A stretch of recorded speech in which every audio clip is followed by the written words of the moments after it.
വചനയാത്ര പുറപ്പാട് 14 അധ്യായം. ചെങ്കടൽ കടക്കുന്നു.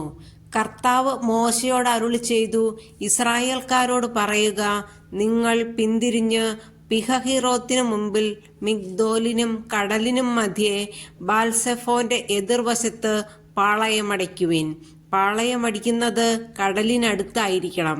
അപ്പോൾ ഫറവോ ഇസ്രായേൽക്കാരെക്കുറിച്ച് പറയും, അവർ ഇതാ നാട്ടിൽ അലഞ്ഞു തിരിയുന്നു, മരുഭൂമി അവരെ കുടുക്കിലാക്കിയിരിക്കുന്നു. ഇസ്രായേൽക്കാരെ അനുധാവനം ചെയ്യത്തക്കവിധം ഫറവോയെ ഞാൻ കഠിനചിത്തനാക്കും. ഫറവോയുടെയും അവന്റെ സൈന്യങ്ങളുടെയും മേൽ ഞാൻ മഹത്വം വരിക്കും. ഞാനാണ് കർത്താവ് എന്ന് അപ്പോൾ ഈജിപ്തുകാർ മനസ്സിലാക്കും. കർത്താവ് പറഞ്ഞതുപോലെ ഇസ്രായേൽക്കാർ പ്രവർത്തിച്ചു.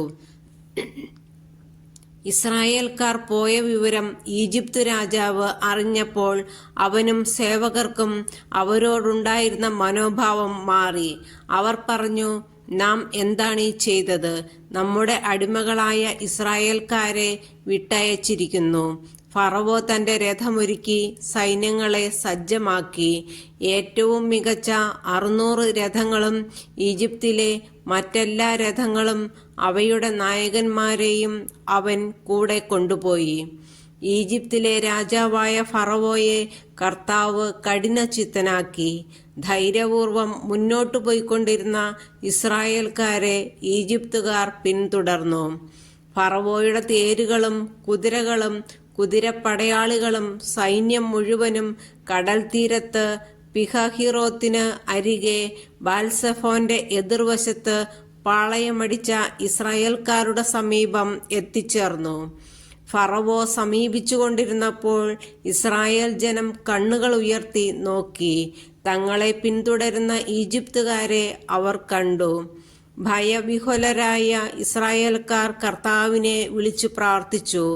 അവർ മോശയോട് ചോദിച്ചു, ഈജിപ്തിൽ ശവക്കുഴികളില്ലാഞ്ഞിട്ടാണോ നീ ഞങ്ങളെ മരുഭൂമിയിൽ കിടന്നു മരിക്കാൻ കൂട്ടിക്കൊണ്ടുവന്നിരിക്കുന്നത്? നീ എന്താണ് ഞങ്ങളോട് ചെയ്തിരിക്കുന്നത്? ഈജിപ്തിൽ നിന്ന് എന്തിനാണ് ഞങ്ങളെ പുറത്തു കൊണ്ടുവന്നത്? ഞങ്ങളെ തനിയെ വിട്ടേക്കൂ, ഞങ്ങൾ ഈജിപ്തുകാർക്ക് വേല ചെയ്ത് കഴിഞ്ഞുകൊള്ളാം എന്ന് ഈജിപ്തിൽ വെച്ച് ഞങ്ങൾ നിന്നോട് പറഞ്ഞതല്ലേ? ഈജിപ്തുകാർക്ക് അടിമവേല ചെയ്യുകയായിരുന്നു മരുഭൂമിയിൽ കിടന്ന് മരിക്കുന്നതിനേക്കാൾ മെച്ചം. മോശ ജനത്തോട് പറഞ്ഞു, നിങ്ങൾ ഭയപ്പെടാതെ ഉറച്ചു നിൽക്കുവിൻ. നിങ്ങൾക്ക് വേണ്ടി ഇന്ന് കർത്താവ് ചെയ്യാൻ പോകുന്ന രക്ഷാകൃത്യം നിങ്ങൾ കാണും. ഇന്ന് കണ്ട ഈജിപ്തുകാരെ ഇനിമേൽ നിങ്ങൾ കാണുകയില്ല. കർത്താവ് നിങ്ങൾക്ക് വേണ്ടി യുദ്ധം ചെയ്തുകൊള്ളും. നിങ്ങൾ ശാന്തരായിരുന്നാൽ മതി. കർത്താവ് മോശയോട് പറഞ്ഞു, നീ എന്തിന് എന്നെ വിളിച്ചു കരയുന്നു? മുൻപോട്ട് പോകാൻ ഇസ്രായേൽക്കാരോട് പറയുക. നിന്റെ വടി കയ്യിലെടുത്ത് കടലിനു മീതെ നീട്ടി അതിനെ വിഭജിക്കുക.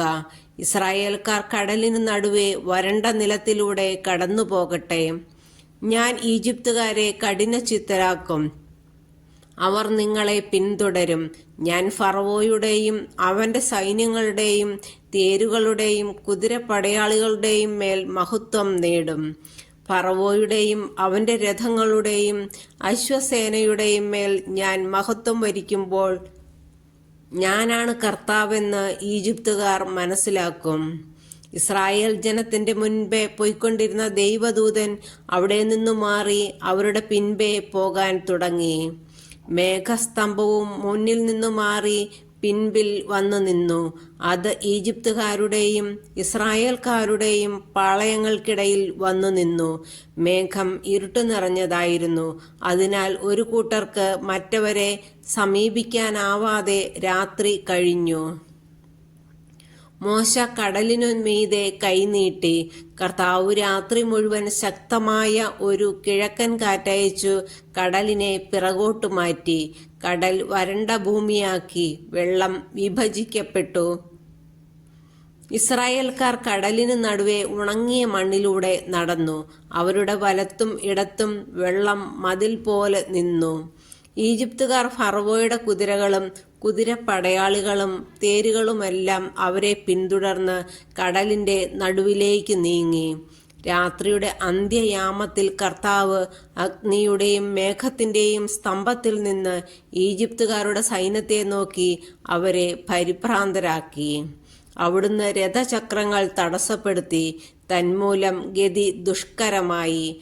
അപ്പോൾ ഈജിപ്തുകാർ പറഞ്ഞു, ഇസ്രായേൽക്കാരിൽ നിന്ന് നമുക്ക് ഓടി രക്ഷപ്പെടാം. കർത്താവ് അവർക്ക് വേണ്ടി ഈജിപ്തിനെതിരെ യുദ്ധം ചെയ്യുന്നു.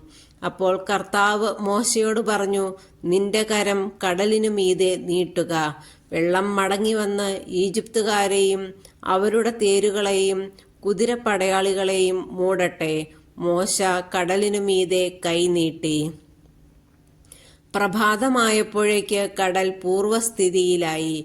ഈജിപ്തുകാർ പിന്തിരിഞ്ഞോടിയത് അതിനു മധ്യത്തിലേക്കാണ്. അങ്ങനെ കർത്താവ് ഈജിപ്തുകാരെ നടുക്കടലിൽ ആഴ്ത്തി. ഇസ്രായേൽക്കാരെ പിന്തുടർന്ന് കടലിലിറങ്ങിയ തേരുകളെയും കുതിരപ്പടയാളികളെയും ഫറവോയുടെ സൈന്യം മുഴുവനെയും കടൽ വെള്ളം മൂടിക്കളഞ്ഞു. അവരിൽ ആരും അവശേഷിച്ചില്ല. എന്നാൽ ഇസ്രായേൽക്കാർ കടലിനു നടുവെ വരണ്ട ഭൂമിയിലൂടെ നടന്നുപോയി. അവരുടെ വലത്തും ഇടത്തും വെള്ളം മതിൽ പോലെ നിലകൊണ്ടു. അങ്ങനെ ആ ദിവസം കർത്താവ് ഇസ്രായേൽക്കാരെ ഈജിപ്തുകാരിൽ നിന്ന് രക്ഷിച്ചു.